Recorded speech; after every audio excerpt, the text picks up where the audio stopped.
Yo, yo, yo, welcome back to the only real estate podcast worth listening to. It is a Saturday. We're casual today. We're joined. Matt Kelderman is back. I have made it back. He is back. Luckily, he didn't. We let him back on the island. I know. And we've got Brian Force. And we're just going to shoot it today. Yep. We're just going to, we went live before we started and, wanted to know what everyone wanted us to cover. Mm-hmm. And so we're talking about, role playing, and not the type of role playing that kind. Kelderman and Force do together.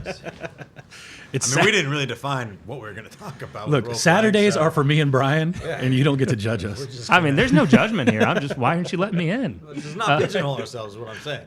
We'll talk about whatever we talk about. Absolutely. We have beer on Saturday podcast, by the way. Beer and vodka and some good old water. Yeah. Distractions, which, role playing could be a good distraction. And then we're going to cover the team bonding, and really the team culture dynamics, because we're all in that team building phase. And so, last week without Kelderman here, we covered the database. I think we did pretty good on that, right? Yeah, so, I loved it. I went back and watched it last night. Yeah, hour long. Let's get some shares on that last one too. Because we're still needing to get those 100 shares out there. Oh yeah. For double B. So old Ben Baker, the deal can maker. race Scott Schuler. I still wanted him to put his football pads on. If we can't get 100 shares, get 100 shares, I think we can get him to do it. Oh, absolutely. I'm willing to put in actual money just. Yeah. All right, screw it. If Scott won't do it, I'll race him. Fair enough. Yeah. We got to make sure we live up to exactly. that. So let's talk about some role playing. And this kind of is going to be for the team, or maybe if you're an individual agent. Mm-hmm. I used to think role playing was stupid, right? When I first came over to Keller Williams, I went through, I think it was called Camp 443 at the time, which is their new agent training. And whenever they talked about scripting and role playing, I would get up and act like I have to go to the bathroom, and I was out. I was like, I'm gone. Stomach's hurting. Gotta go, right? But it just felt dumb. Yeah. Right? It doesn't feel natural. Right. But I'll do it today all day long. If you're not role playing and practicing your scripts every day, turn on the TV and watch a high level athlete in any sport sometime, right? Do you think Tiger Woods, who's leading right now? Who's maybe Tiger's not a good example. Bailey Is he just up? started the third round. But was he doing all right? No. He's doing. He's on a run right now. But here's the thing: he's back and finishing the top tens again. So that's take anybody, though, yeah. Right? You think that he thinks it's just the most like he doesn't feel dumb sometimes, just sitting there doing 4-footers on the practice green for 2 hours before he tees off? Dude's been doing it since he was 2 years old, right? But he still does it every single day. And if you think that you just doing script practice every single day isn't a vital part of what you do, no wonder you're not getting as many appointments as you want to get. No wonder you're getting in your own mind and you're bailing out on your script, or you're bailing out on your prospecting efforts early, right? Or you're looking for any excuse to distract yourself, which I'm sure we're going to talk about a lot here today, from making your calls, from doing your prospecting, from knocking your doors, from closing appointments, from nailing your listing presentation, whatever it is. Try practicing more. Even when it feels stupid, if you just do it consistently, anything done consistently, you're going to master. And so I think that that's something that people overlook a lot. It's just taking that 15 minutes, a half hour every day to really practice really hard. Yeah. Like on our team right now, we have a ton of new agents. Right. So for them, a lot of it's just necessary. They don't understand the right kind of conversations to have. Yeah. It's not that they don't want to. So we've changed up our morning team meetings to where we're spending 3 days a week. And I think on our second podcast, you brought up something about it and switching it up, because we were doing kind of mindless team meetings where we were just beating the same dead horse every morning. And so now we've taken 3 of those days where we're specifically doing role playing. I think having somebody maybe as an individual agent, when like the first time I took Bold, I didn't want to do it with somebody who I'd ever see again, because I knew I was going to be awful at it. So I found some lady in like Massachusetts who was willing to get up in the morning and do it. Right. And then I just role played with her, and it was over the phone anyways. It felt more organic because most of the conversations we're having are on the phone anyway. Exactly. So it felt, instead of sitting back to back with somebody or across the table for somebody in the room, that's just how we did it. No, 100%. And what did you start with? So I'm trying to remember as a new agent, I was YouTubing everything, right? Yeah. And I'm going to be honest, I didn't truly role play with anybody. Mm-hmm. But I would mimic I think Derek Lipsky is a guy. Can we get Derek? Can somebody who's watching this tag Derek Lipsky in the comments, because I'm not friends with him on Facebook, and give him a shout out. See if we can give him to give a heart or a share on this. Absolutely, on this podcast. I mean, his stuff was good. He's been a silent mentor, I think, of all of ours. Right. Yeah, I mean, he was one of the first ones of just going on YouTube and role playing on there. And I think he did some live for sale by owner inspired calls. And so I would just kind of mimic and listen to that. But in our office today, when we first started the team, we would role play every day. Mm-hmm.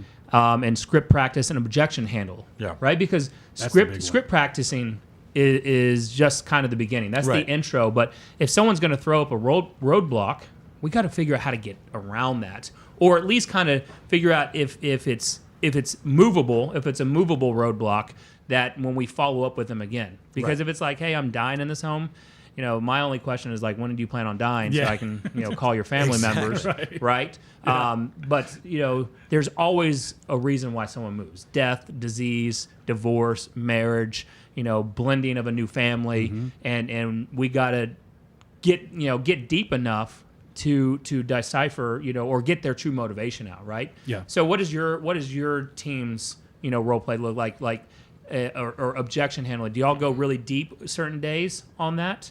Do you have specific days just for objection handling? So you're going to throw out roadblocks, et cetera? Yeah. So we have, it's very structured. So we do a 30-minute script practice every day starting at 7:30. And then on Mondays and Thursdays, I believe, in the afternoons, we do another hour-long script practicing session with entire team, where we get real intense and dive really, really deep. You make a good point about the objection handling. That's why if you're practicing your scripts consistently right now, but you're not doing it with a role-playing partner, you've got to be doing it with somebody, because otherwise you're just memorizing the first part of the script, which is, hey, how you doing, or whatever it is, right? But that's not where the conversation is. Right. The conversation is in what they say back to you, the obstacles that they put in your way, the objections that you have to handle. So that's one of the most tremendous things that I say that I'm probably proud of as a team leader, is how well my agents have gotten accustomed to handling certain objections, getting really, really good at doing what the basic premise of any conversation is. And that is, when we're talking to people on the phone, especially when we're talking to, say, expireds or cancels or whatever, these are people that have already raised their hand. These are motivated people for the most part. Our biggest challenge is getting them talking long enough that they're comfortable with us and they reveal their true motivation.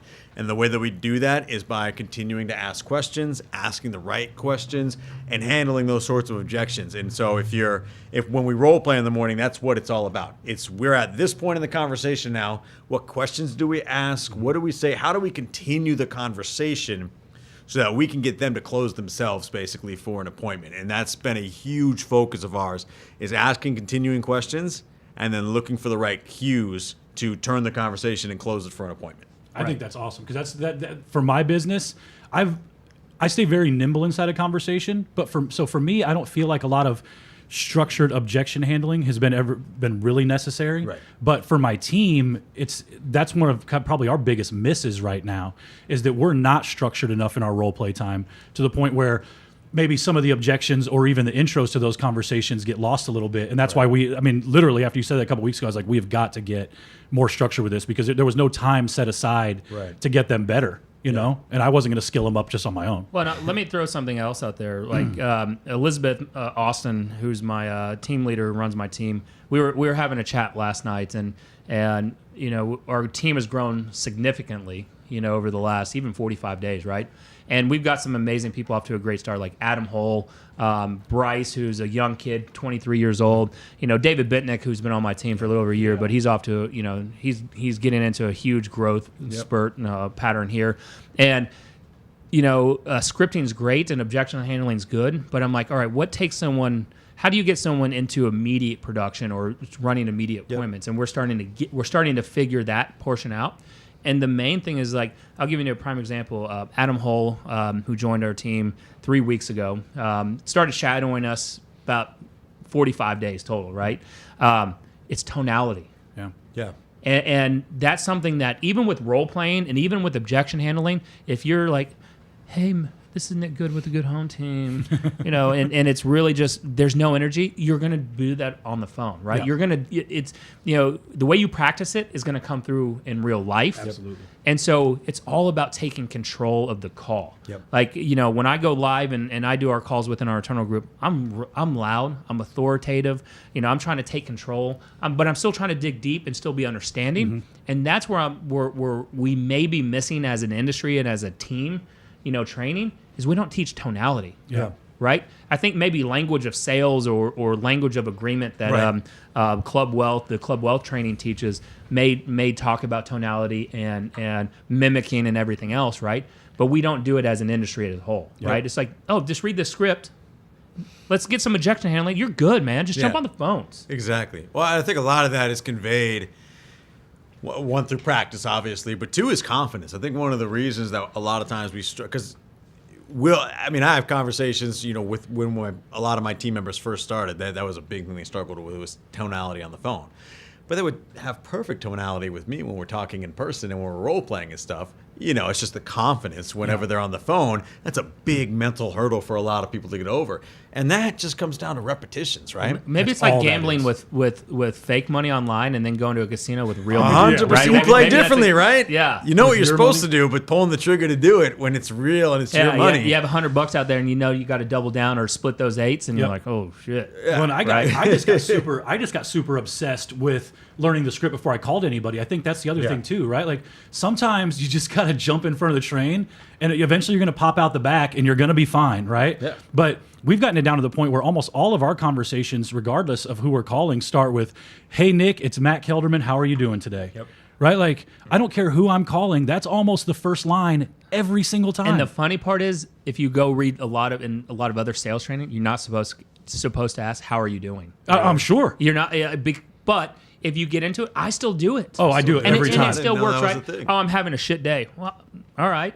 What happened? Yeah. Well, it's a good thing I called. Yeah, it's something like that, or like I'm gonna flip that around. Yeah. It's gonna be an amazing day now that you're talking to me, Yeah. or I'm talking to you, right? So let me flip your world around. But a lot of people who are new are gonna go, oh, well, I'm so sorry to call. Is there a better time to call? Yeah. Yeah. And then you're done. Yeah.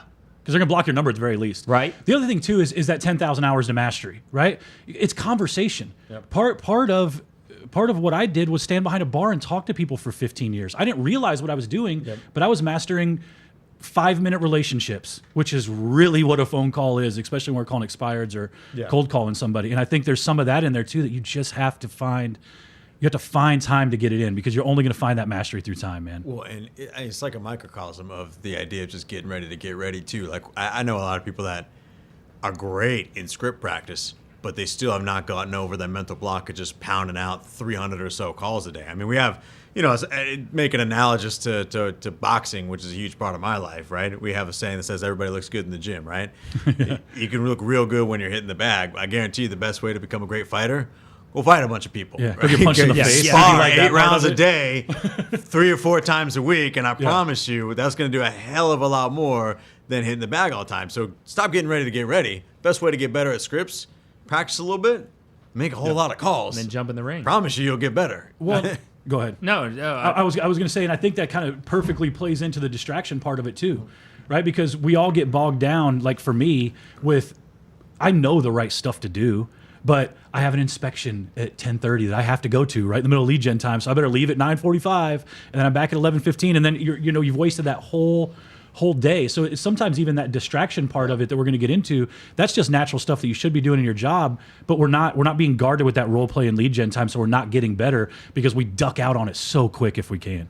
100%. Well, and I think in this we can start diving into distractions, right? I mean, and with role playing, I think with role playing and even implementation of what we're learning in role playing, the distractions kind of we like distractions to pop up so we can so we don't have to learn these things. It's the same thing like when I was in I get the wander around 443, the I'm like, office oh, all the time. It's that mental eject button. Yeah, You exactly. just get an It's excuse. like, oh, I got a phone call. In fact, I'd still do it. Like I was at last week, there's a seminar going on, and I went by to support the people, and some guy was like, hey, asking questions and trying to get everyone to come to the front of the room.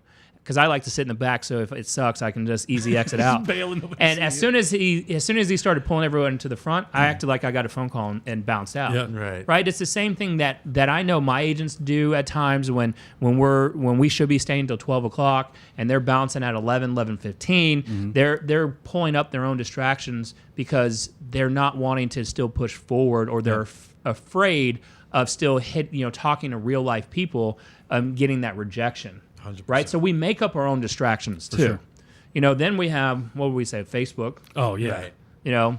That's, all of us are fairly active on Facebook. Dude, you're super. I know. Kelderman, I don't know how you're so quick at commenting on everything. Dude. There's an army of people on there, and I'm pathetically on my Facebook. Like, it's a ridiculous amount. I mean, I don't want to see the actual times a day that I open the app and close it. I know Zuckerberg's got that somewhere. Send me that data, Mark. Right. I think you're probably in the top 10 of users. I bet you I open my Facebook app over 100 times a day. It's incredibly sad, but it's true. I'm speechless. I don't even have anywhere to go with this. I know. Yeah. It's bad. I mean, that's my distraction. Yeah. That's my distraction. So how do we do that? All right. What is? We are all pretty well grounded when it comes to our dollar productive activities every day. What do you guys do to keep those mental blocks out of your way? What do you do to stave off your distractions, especially during your morning hours when I know we get a lot of our dollar productive stuff done? What do you do? 4 inches. I'm gonna need you that mic a lot closer to you. Bring it to you. Thanks, Brad. I'm being told by our producer Go ahead. that I'm not sitting close enough to the microphone. So what do you guys do, right? How do we stave off those distractions, especially during the morning, during our dollar productive hours? Everybody's got distractions. What do you guys do? What kind of techniques and habits do you guys get in to make sure that you're protecting your dollar productive time? I mean, mine is I've talked about it before, so it's beating a dead horse. But I mean, I live and die by what's on my calendar. Mm-hmm. I mean, I had an interview 2 weeks ago that I forgot to put on my calendar, and I didn't show up for it. Yeah. Right. So I was rushing to the office. So, if it's in there, I'm pretty disciplined and routine by how the calendar goes. If I'm trying to implement something new, again, it's finding that time and just doing it. Just like the podcast, normally we do these on Wednesdays at 3:00. So it's in there and I make time for it. Yeah. And when Kelderman couldn't do it last week, I just wanted to do a show. Absolutely. To keep that discipline and routine going. Yeah. Right. So that's really what it is for my team, and what I train on them is look, in the morning, I understand all I'm asking you to do is put in part-time hours in the beginning. Right. So at least with the team. So block out that 8 to noon and don't bounce out at 11, and then come back Thursdays from, I think it's 4 to 6, and we have call night, right? So call nights on Thursdays. Yeah, on Thursdays, and so it's Lady, can you write that getting down? that. Yeah, let's just do a call night. Call combined. nights from 4 to 6 on Thursdays. Yeah, 4 to 6. We should do 4 to 7, but people Write that down too. 4 to 7 is what we should be doing. People get burnt out on that. Distracting me, man. But it's putting in the calendar and just implementing first, right? So how and Brian, you probably know this because you're good at all this information of retaining. How many times you need to do something to make it a habit? It's 90 days for habits, 10,000 hours for mastery. Yeah. However you want to break down the repetitions, Yeah. but they're pretty standard numbers, yeah. So if you do it enough times, you jump in there and you just at least commit to 7 to 10 days, right? Yep. So I'm on a kick. We had a horrible August. I don't know how y'all's Augusts are looking, but this is our second worst month of the year. Really? Yes. I think it's going to be that way for us too. Horrible. And so, what I've done is made a commitment to prospect an hour. I'm trying to do an hour of every day of just straight lead generation prospecting as with the team, and I'm pulling business out, right? But I'm not doing it as consistent. But if I were to do 30 days, maybe we'll make a challenge on this for all of us. 30 days of what that would look like, and we'll go live and do that. Then it becomes a routine, right? So, Definitely. Before you joined, Matt, you joined Hergenrother's group. You were kind of all over the place with your schedule. Yeah. Force, you're pretty disciplined already. But once you joined that team, and brought that on, what did it do? All right, here's the structure. Monday through Friday, you better be lead generation during this time. So we all need that little push and guidance, the same way that, we talked about, weight loss or working out. I'm down 50-something pounds, but I also work out with a trainer. Right. And that guy kicks my ass every day. And if I'm canceling and because I don't want to go on, guess what? He's like, when's the next day? What time do you have? Can you do later? Yeah, you're just going to have to go anyways. Exactly. Right? So I'm just pushing off the inevitable. Yep. Well, that's why the accountability thing is so big. One, that's why a lot of people join teams, is systems, processes, and accountability. But we're all here. We work within 100 feet of each other every day. When I really started to grow my team, why do you think I required people to come in at 7:30 every morning? Because when I get there at 7:30 every morning, the only other car I see in the parking lot is this dude's big white pickup truck, right? So it keeps me accountable, right? That's all it is. That's a competition, right? And then Absolutely. so make competition's a great thing to have. For that to help minimize distractions. Yeah. So let me ask you this: I'm just trying to ramp up my business. I did $2 million last year. I want to do 10 next year, right? I if I'm being 1,000% honest with myself, I have not prospected 3 hours a day ever in my career, right? What percentage of agents did I just describe? Oh, 99. Yeah, ridiculous percentage of agents, right? For that percentage of agents, what do I need to do to make sure I don't have a team, I'm an individual. How do I make sure that I'm keeping myself accountable, and what do I need to change in my mindset, and what tools and techniques can I use to make that shift so that I'm prospecting every day? I'll let Kelderman go with that.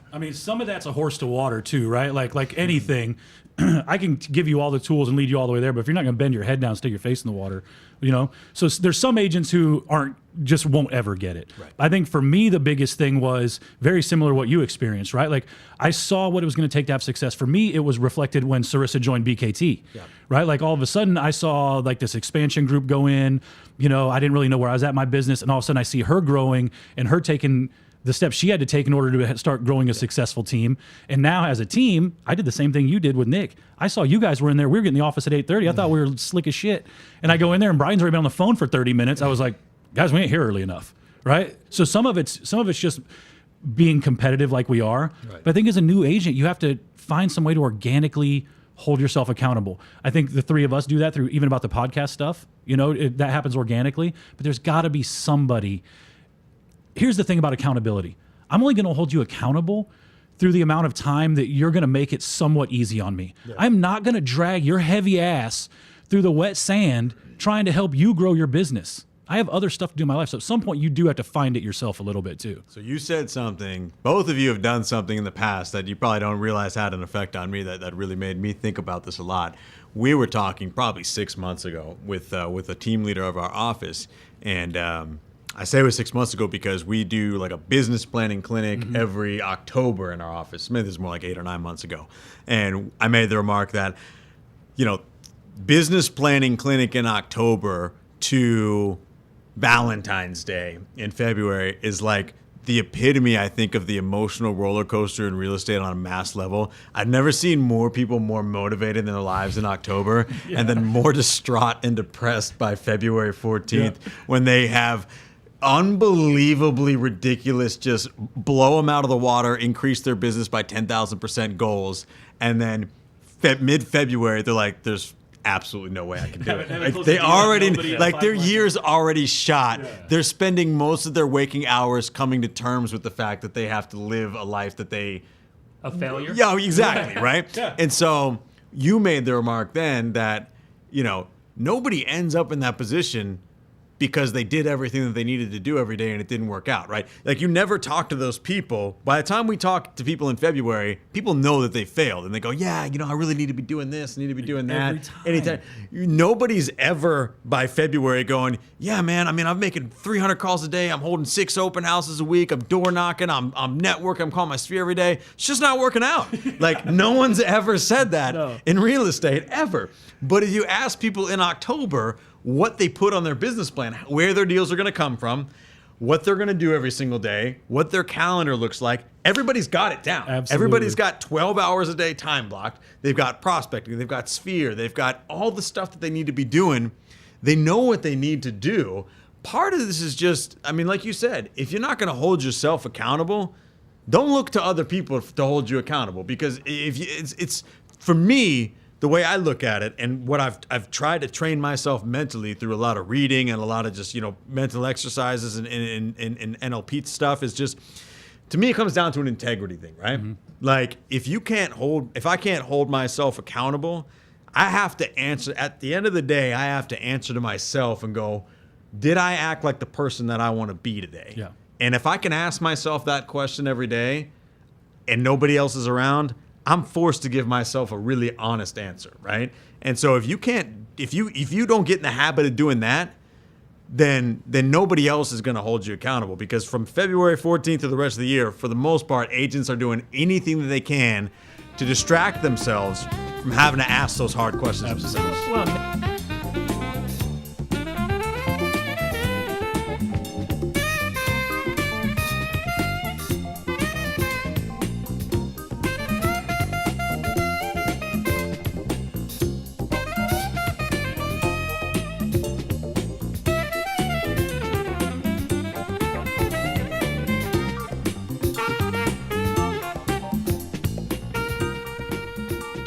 make it realistic. Make it a little bit out. You're pushing it just enough, but make it so where it's still realistic to reach. And so, October, we'll talk about business planning and everything else like that. One of our, I'm sure it's all of our mentors, and we're trying. Let's get him in here, David Osborne. Yeah. Right. Please, this is like your second shout out. Yes, David. We'll even promote Wealth Can't Wait. Amazing book. But David is, he's an amazing business guy, and he's so well disciplined. But he talks about, he writes down all of his goals in his journal, and what he talks about in kind of goal planning and business planning is if you need to prospect more, don't put down, if you've got 7 days in a week. Don't put down that you're going to prospect 40 hours. Right. If you've not even done right 15 or 10, right? Because you're going to fail, and then if you're not hitting those, then you're just going to give up. Yeah. Right. So make it realistic. If you're only making 2 hours worth of calls a week, triple that. Do 6. Maybe try to get to 10.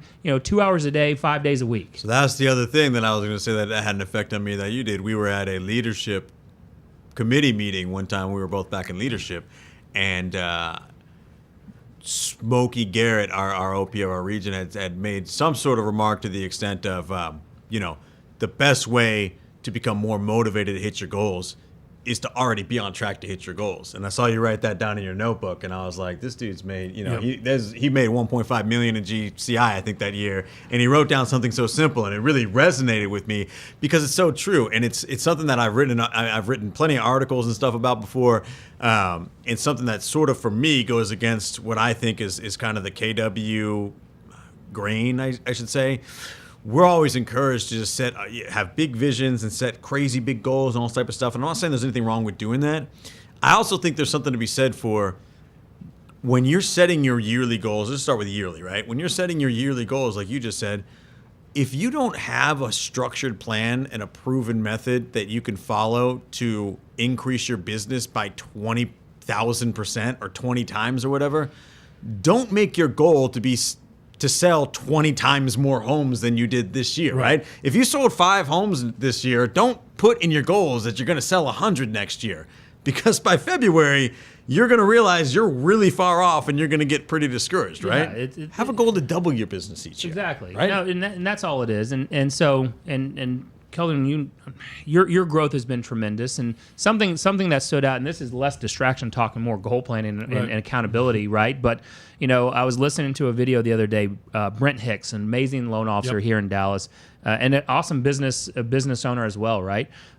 He was talking about his growth and his journey, and he talked about a quote that kind of stood out that said, "Look, if you're 99% committed, a lot of people say that's awesome, that's great, but that also means." If you're 99% committed, you're 100% not committed. Yeah. Right? Because that 1% screws everything up. Yeah. Right? So that tells me if I'm 99% in, well, that tells me you're not in. Right. I want 100% in. Right? And that's something that I haven't even talked with my team yet on training, so they'll hear this, is, I want people that are 100% in. Yep. Don't just have one. Don't just hit, almost all your feet in. jump in all the way. Absolutely. You know, and he talks about burning the ships, and that's huge. I mean, because that's what I did, and I didn't have a plan B, even though, you know, I looked for a job when I had 8 deals fall out, et cetera. You can go listen to one of my stories and previous podcasts and videos I've did. So, I mean, dude, what are you for goal planning, for not, you know, not having distractions, for growth? I mean, you're in huge team building growth right now, right? Yeah. You know, tell me about what you're doing. I'm saying no to stuff. Dude, like I'm saying That's no. huge. Yeah, it's huge, and it's really, really uncomfortable. So, look, man, we're in an office 600 people. I teach a couple classes in there. I could bring on 15 new agents a month if I wanted to, right? Like brand new green agents with zero clue. We're being a lot more discerning in who we're bringing on, which is allowing the team to grow and find themselves a little bit better, and me to pour into the proper people, right? 100%. From my standpoint, though, I went on a listing appointment last night. We got back from Midland, you know, for that family stuff, and I went on a listing appointment right away. So, lady, I'm not the best fit for you, right? Not because of anything other than the fact that I couldn't sell her home and get her the number she wanted to. Yeah. Right? It's an investor deal, and I've got some investors I'm going to call about that today. But you know, I mean, it's not a deal that she needs representation from an agent on like that. Right. Our commission would just be taking money out of her pocket. Right. So, I had a client, you know, the other day call me and say, hey, we're thinking about listing our house again. We're ready to go and find something else. Right. So sometimes just saying no to stuff when you're not sure what you're saying yes to. Adam has been harping on that in our CEO meetings on Tuesdays, Adam Hergenrother. And it's been probably the biggest thing for me over the past 6 months, is just trying to cut away. Because I'm a deal chaser, man. When it was just me as a solo agent, I live 635 and 75. I'm driving to Cattle Mills for a deal. I'll see y'all in a couple hours. I'll drive 2 to 3 hours. I don't care. Yeah. You know, if you're telling me it's a deal, and I'm getting paid, all right, let's do it. Yep. I don't even care if I have to fill up a tank of gas on the way to get there. And the growth part of that comes into, I'm turning that over to an agent who is new and growing and needs the confidence and needs the business, first off. So I'm growing the team that way by supporting them. And then I'm also buying back my time, which is the whole point of my life at this point anyways, is to get back time with my family and my son. And if I have to leave for a week for something, we can do that, right? So all of those things, to me, that's growth. Those intangible things, when you're just talking about splits and volume that you can't really quantify what it's like to be able to say, here, you take that. Yeah. Right? Yeah. So I mean, I guess to sum up, the distraction talk is learning to say no. Absolutely. I mean, I've challenged some of my team members to do this in different respects of their lives, but this is a perfect point, right? You are very focused on your goals, and a big part of that is cutting out the fluff in your Absolutely. life, right? We talk about it all the time. I'm going to give David Osborne another organic shout out here, that there's, you know, he makes the analogy that there's, you know, you're on a game show and there's 2 doors, and one of them behind it is a life of a millionaire, the life that you want to build and design. And the caveat is they're going to tell you which door it is, right? And that's how simple it is. And I think for a lot of people, we you know, that listen to podcasts and that want to be better, that want to have, you know, hit their goals and want to grow every single year, do a life audit, man. Like, you want to give yourself the biggest advantage over probably everybody else in your life. Challenge yourself to do some real simple stuff. Cancel your cable for 30 days, right? Decide if you miss it or not. You won't. You won't, right? I promise. Get You up will at at 5 first. o'clock every morning for 90 days. Yeah. And then decide whether or not that's worth your time or whether it's hard or not, right? Stop going to the bar every Friday and Saturday and blowing $300 and tell me if your life has gotten better or worse, right? When you get home, stop, you know, you don't, I guess, yeah, it goes the same thing. Don't dick around and watch TV all night, right? Read a self-help book or start a new business on the side or something like that. Devote your time to doing things and ask yourself every single morning or at night before you go to bed, did I live the life of the person that I want to become today, right? The person that I look up to, the people that I want to be like, would they have hung out with me today, right? If I go to bed every night and I go, would Nick Good have hung out with me today and been interested in anything that I was doing? If I could say yes, that's probably a good day. If I could say no, Nick doesn't want to binge watch 6 episodes of Ozark on Netflix. That's a huge waste of time. But sometimes you get to do that too. I know, right? I think the other thing about that too, the real reality of all of that is that you have to realize that getting to the point where you want to be does not come without time sacrifice. It does not come without sleep sacrifice. Oh, yeah. Crawford says this to me every morning. There's one day a week where Steven absolutely destroys me in the gym. And the whole time when I'm trying to drop the kettlebells and I want to quit and I'm like, dude, I'm going to throw up. He looks me dead in the eye and says, I don't give a shit what you do when you're happy and you're rested and you're fed. He's like, I'm breaking you down and then pushing your head back underwater. I'm impressed if you can push through that. Right? I like that. It's good. We probably all read Rich Dad Poor Dad, so there's a very good Kiyosaki line in there that I think applies to a lot more than just what it was intended for. But that was that, poor and middle class people buy luxuries first, right? Rich people buy luxuries last, right? And we do that with our time as well. We talk about. I was talking with my team about this the other day. I was like, the reason that it's really easy for me to not screw around and do dumb stuff like go out to the bars every weekend or waste my time watching TV all day or this and that is because TV is cool, but having a private beach in Monaco is even cooler, right? Like I put that on my was vision so board. willing, right, to sacrifice.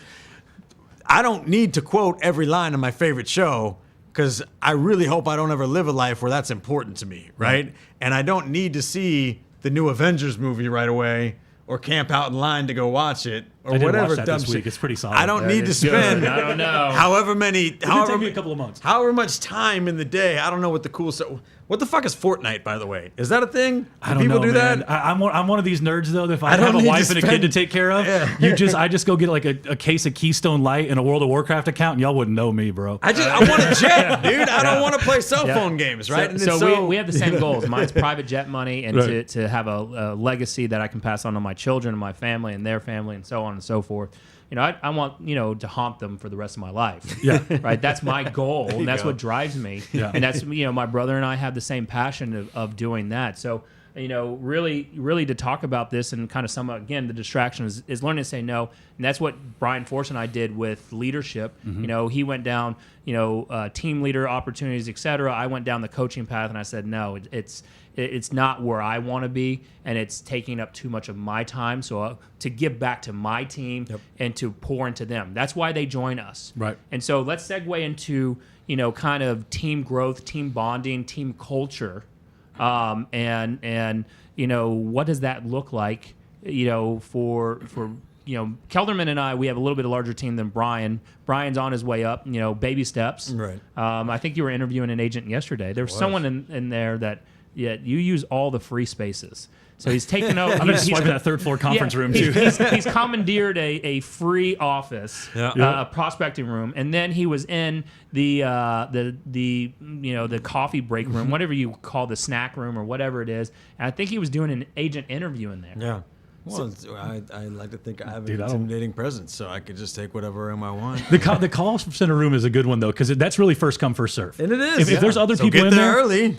Nobody, beat Brian there and you'll be in. I love it. It's genius on your part for just keeping your costs cheap, but still having a private office because Absolutely. guess what? All his people are in there. If I'm new or if I'm I don't even want to go in there. No, Right? I said I walk by every day and I peek in there. I'm like, Yeah, I'm like, what are they doing? Yeah. So what are you doing to make sure that as you're growing, that your team's bonding and that the culture is going to align with that future growth? For me, it's got to be a very productive but very positive, relaxed atmosphere where we all sharing each other's successes. But I mean, for example, right? I've always thought of it as I'd rather be on the New York Yankees as a bat boy or a bullpen catcher than I would the staunchiest, snuffiest, stuffiest Fortune 500 company as a CEO, because I don't like that work environment. For sure. Right? Like that drives me crazy. I want to build an environment that's a lot more like a professional sports franchise where it's a locker room type attitude. We all share in each other's success. We are a single-minded unit that works together and has fun with what we do, right? So I keep it very loose, right? The kind of highlights of some of the kind of examples of that working with my team is we have a rule that you've got to be ready to go on an appointment within an hour, no matter what you do. but that means you can wear whatever you want to the office, right? So we keep it really loose. I usually dress like this when I come into the office. I also live across the street from the office, right? And if you can't see him, he's wearing shorts and flip-flops and no shirt. We're all pretty casual. Maybe, Right. I think he's But got a bra on. Kelderman does pretty much the exact same thing. Although I would legitimately and did go on an appointment exactly like this today. Well, But I mean, you just came back from an appointment. Yeah, no, was but gonna say, I think you can. I don't know if yeah. this camera's picking it up, but I think you can go take. With the right buyers and sellers. I think you can go out like this. But I do keep a business uniform in my office at all times, just in case I got to go on something. Absolutely. So that's one policy. And the other thing is just, our team goals are a collaboration of everybody's individual goals, right? One of the things that I think makes pretty much all of our team atmospheres really, really good is when you sit down with me the first day that we bring you onto the team, you sign your onboarding paperwork, we're going to have a long, probably 3-hour meeting at times, and we're going to talk goals. We're going to talk long-term, short-term, what you need to do. One of the values I bring is that whatever you tell me your goals are, I know what you need to do to hit them, right? And so part of our culture is you're responsible for yourself, right? When I'm holding you accountable, I think that we, as team leaders, garner a lot of respect by being able to hold people accountable to the goals that they've set, right? It's not like we're overlords at some call center that just tell you need to bang out this much a day because that's what the higher ups said or whatever.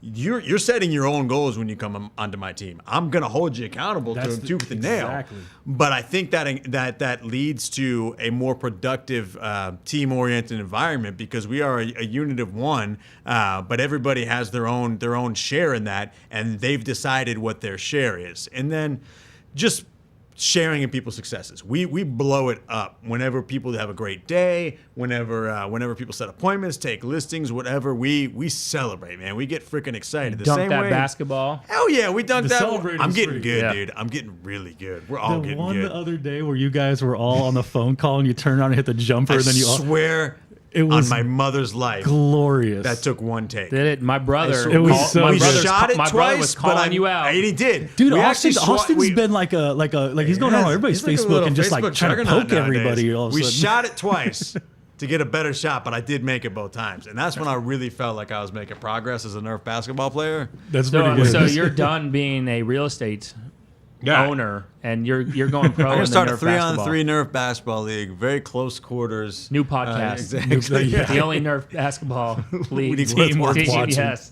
So Kelderman, tell me about yours. I mean, it's seeing your growth from just this year is it's inspiring, right? You're from a competitive nature, from your getting people to join you and buying into your vision is inspiring. I'm going to just be upfront. I mean, dude, I'll be legitimately from you. That's sincerely appreciated. yeah, I mean, it's nothing but respect and love, and it's awesome to see the growth that you have had with that. So what are you doing? Tell me your secret so I can write it down right now. Yeah, lady, copy all this down. Yes, and that way I can just win all the recruiting appointments. So I'm letting the culture reveal itself a little bit. I think we're starting to establish the fact that I'm a little bit more loosey-goose, relational in all of my kind of things.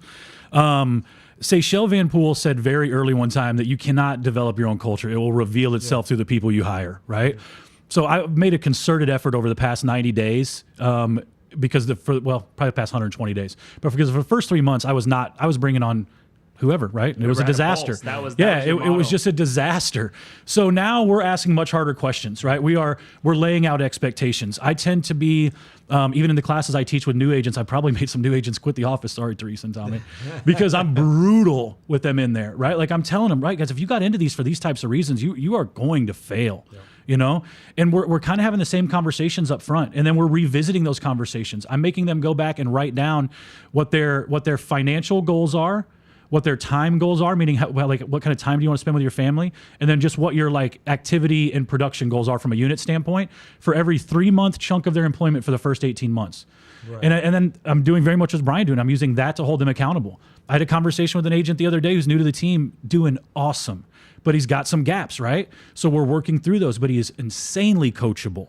And there have been times, I've laid it down hard on him, and he's come back and improved. So that's what we're looking for. You brought up grit in the first one, and I don't think it's completely, I'm unable to measure it, but I know when you kind of go in on somebody because they just really dropped the ball, right? And they need to understand how big of a deal that is. they take their moments, kind of lick their wounds because it sucks getting told you just screwed up. Yep. But then they come back and they don't do that again. Right? I'm okay with new mistakes, bro. Well, that's why I'm making new mistakes all the time. That's why I think it's so important, because I think Nick probably does it similar, in a similar fashion.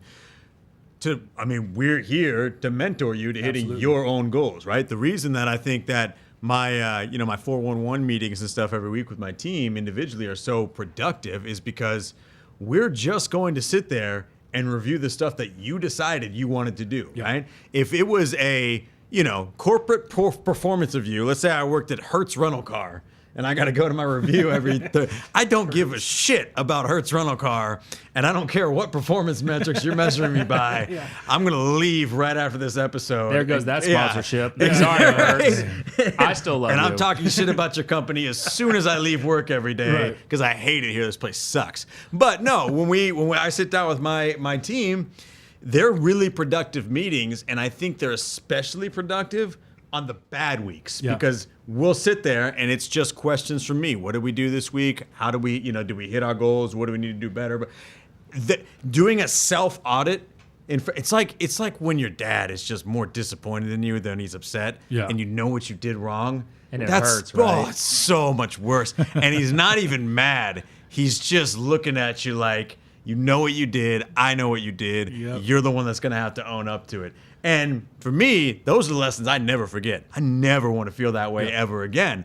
And so I think that's what makes a culture of pushing ourselves week in and week out that will eventually create a culture of high level excellence. Is I'm not going to tell you what you need, or I'm not going to tell you what your goals need to be. But you got to understand, I'm going to make sure that you answer for your actions whenever you set your goals. Where are you at, though, with that, man? Because you've been at it a long time. There's no way. You've had to have some train wrecks in there that almost ruined culture and then had to bring it back up. And I haven't just had to do that yet. Dude, there's so many. I'm trying to think of how to make this the condensed selling anybody version, out. right? I mean, here's what I'm going to tell you. Me bringing Elizabeth or Elizabeth stepping up as our team leader was a godsend of changing our culture. Because look, I'm not as emotional. I don't care about the emotional side of things as much. I'm more logical thinking, and so is she. But she's also more understanding. But she's helped evolve and bring out the culture in us, right? I was more of transaction. Who cares? If you lose it, I don't give a shit. Find new business, right? Now it's all about the training. It's about, we've implemented every quarter a president style sales club of the top agents are going to go out with myself or Elizabeth, for an event. Like she took them out to a Mavericks event. I love that. And doing more team bonding, which to me before, like when I brought people in, I was like, I don't really want to hang out with them. I have my circle of friends. I don't even know you. Yeah, and let's just keep it at arm's length. Yep. But now, like, I want to get in there. Like, I want to know them. I truly care for everyone we're bringing in, and I care for their growth. Yeah. Right? But at the same time, they also have to do the work for me to care. Because if you're going to come in and just utilize or use us or kind of blame us for your lack of success, I'm then going to break down what you're not been doing and say, look, man, like you can't blame us. Like truly, if everyone comes in and follows our system and path, you're going to be successful. Yeah. And so our culture has evolved. I mean, we've got some great, like Brian Murray's amazing, right? I mean, this guy, Murder's awesome. Murder is go look at Getting the Goods. It's one of my new YouTube, style agent shows. And he does some cool things in there. He's an all around amazing guy and a great father. But, he helps bring us together too. Because that guy he's like, nope. We were talking about bringing someone on. He's like, no, we don't need that. All right.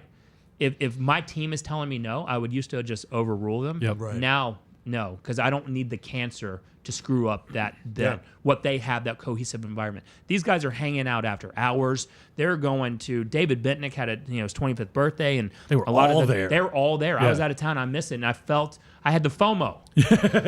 And I'm like, I want to go hang out with these guys. Yeah. Right? Because they are buying into the vision, and we talk more about the vision and the opportunity. Yep. Right? And we've got multiple opportunities. We've got building your own team within ours. This is a business within a business. Right. Then we've got our investment company that my brother Austin's running amazingly.